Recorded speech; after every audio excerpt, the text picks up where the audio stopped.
Смее да се обратам по повод изложбата и промоцијата на книгата "Критики за творештвото на Павле Кузмановски" и интервјуа.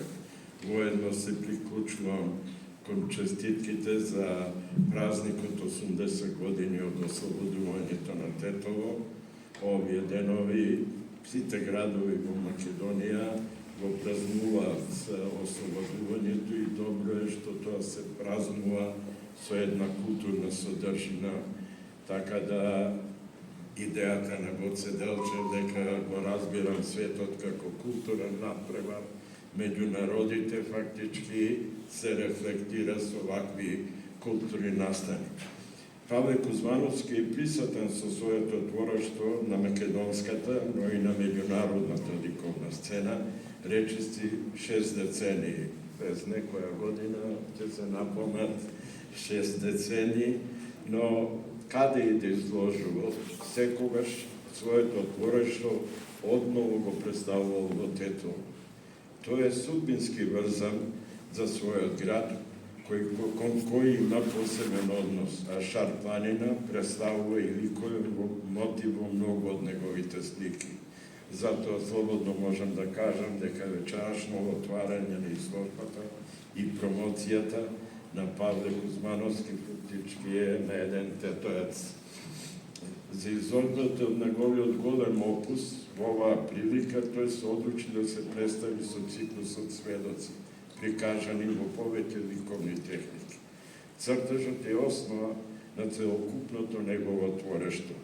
Нему му посветува особено внимание, без разлика дали се работи за слика во маслена или акрилик техника, или пак е отпечатен графички лист.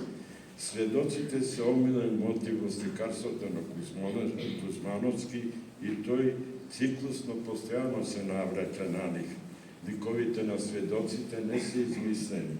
Тоа се портрети на старци со свој карактер, со свој идентитет, кои цврсто се населиле во имагинарниот свет на сликата. Тие извираат од минатото и токму заради поодминатите години имале можност да акумулираат мудроста и да допрат до скриените тајни на животот. Преку овие ликови сликарот сака да ја пренесе пораката, да не подпаѓаме,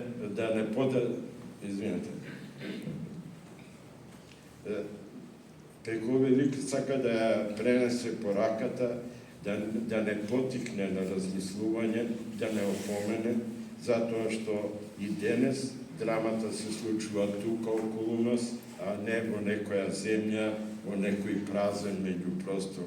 Секому од нас му е потребна мудроста на сведоците, за да најдеме разрешница и да не доживееме некоја нова драма. Во декември 2013 година Кузмановски излагаше во издавачката куќа Матица Македонска во Скопје. Со оваа поставка се отвори ново поглавје во соработката со Матица и со поетот Раде Сиња, кој ќе резултира со повеќе изложби, од кои би избил редицата портрети на македонски книжевни дејци и природбеници, кои ги красат просториите на Матица Македонска.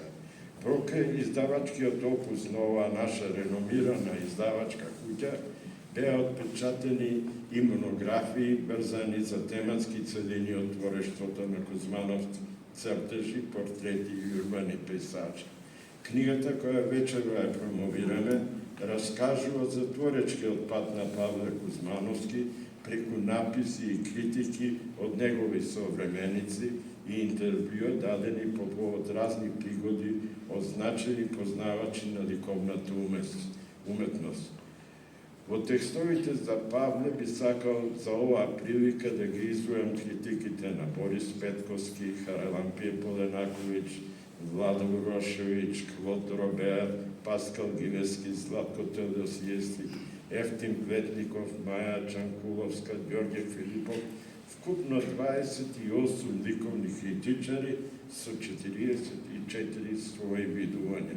Книгата има 300 страници, а подготовката и предговорот се на Раде Сиња.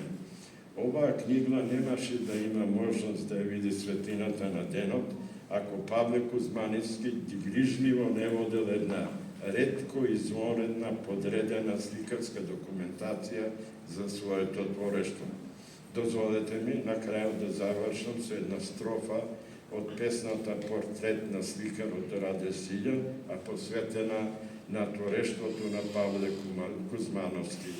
Со магија на четката стара ги отклучува портите на сонот и од гранките на јавето ги бере зрелите плодови на полог. Благодарам.